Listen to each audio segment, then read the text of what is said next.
नमस्कार दोस्तों, मेरे YouTube channel heritage and explorer world में आप सभी का स्वागत है।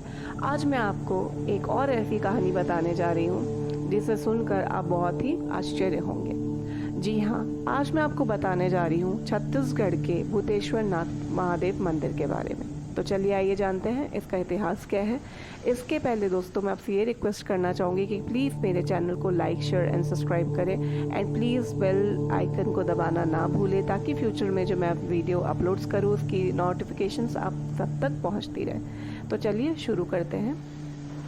कहते हैं छत्तीसगढ़ के गरियाबंद जिले में मौजूद भूतेश्वर महादेव एक अर्धनारेश्वर प्राकृतिक शिवलिंग है जो राजधानी रायपुर से 90 किलोमीटर दूर स्थित है, जहां दूर दूर से महादेव के भक्त उनकी आराधना करने पहुंचते हैं। गरियाबंद से 3 किलोमीटर दूर घने जंगलों में बीच बसा है ग्राम मरौदा। वनों एवं पहाड़ियों से घिरे प्रकृति में विश्व का सबसे विशाल शिवलिंग विराजमान है।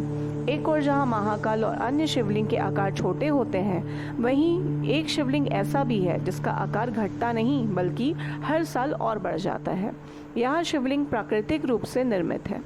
हर साल महाशिवरात्रि और सावन सोमवार को लंबी पैदल यात्रा करके कांवड़िया यहाँ पहुँचते हैं। छत्तीसगढ़ के गरियाबंद जिले में स्थित इस शिवलिंग को यहाँ भूतेश्वर नाथ के नाम से पुकारा जाता है, जिसे भकूरा भी कहा जाता है।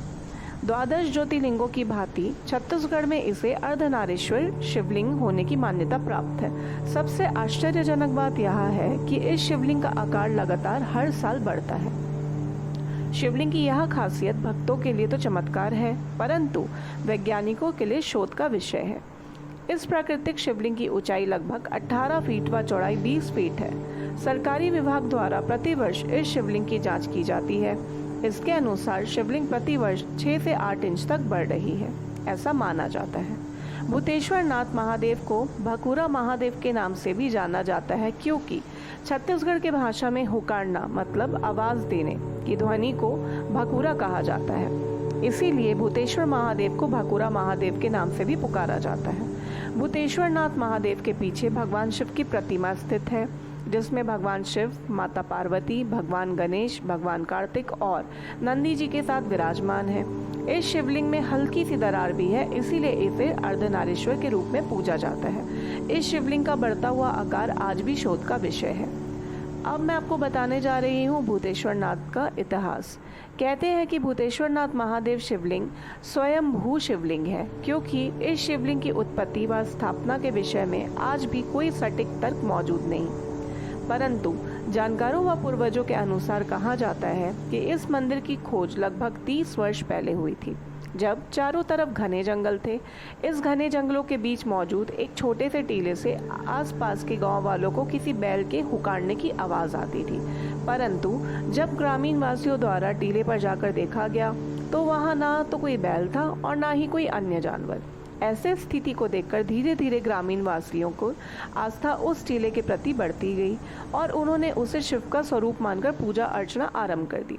तभी से वहां छोटा सा शिवलिंग बढ़ते बढ़ते विशालतम शिवलिंग का रूप ले चुका था। अब इसे भक्तों की आस्था कहें या भगवान का चमत्कार, तब से लेकर अब तक शिवलिंग का बढ़ना जारी है।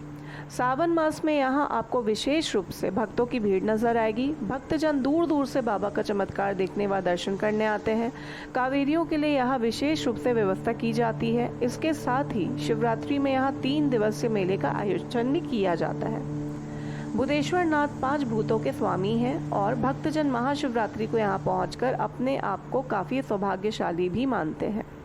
इसलिए पड़ा भूतेश्वर नाथ का नाम, क्योंकि आसपास के गांव के लोगों का मानना है कि पहले भूतेश्वर महादेव एक छोटे से टीले के रूप में थे, फिर धीरे धीरे इनका आकार बढ़ता गया और इनके आकार में बढ़ाव आज भी जारी है। शिवलिंग में प्राकृतिक पदार्थ जलधारी भी दिखाई देती है, जो धीरे धीरे जमीन के ऊपर आती दिखाई दे रही है। इसलिए भूतेश्वर महादेव के नाम से जाना जाता है। और इस शिवलिंग के अंदर कहते हैं कि जो साधु थे वह तप करते थे। तो दोस्तों, भूतेश्वर नाथ के बारे में बस इतनी ही जानकारी, क्योंकि जैसा कि मैंने आपको बताया कि अभी इस पे खोज चल रही है, तो मैं उम्मीद करती हूँ कि आप लोगों को मेरी दी गई जानकारी बिल्कुल पसंद आई होगी।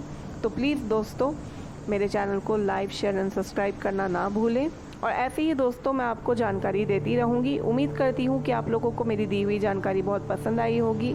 धन्यवाद दोस्तों, आपका दिन शुभ हो। जय भोलेनाथ।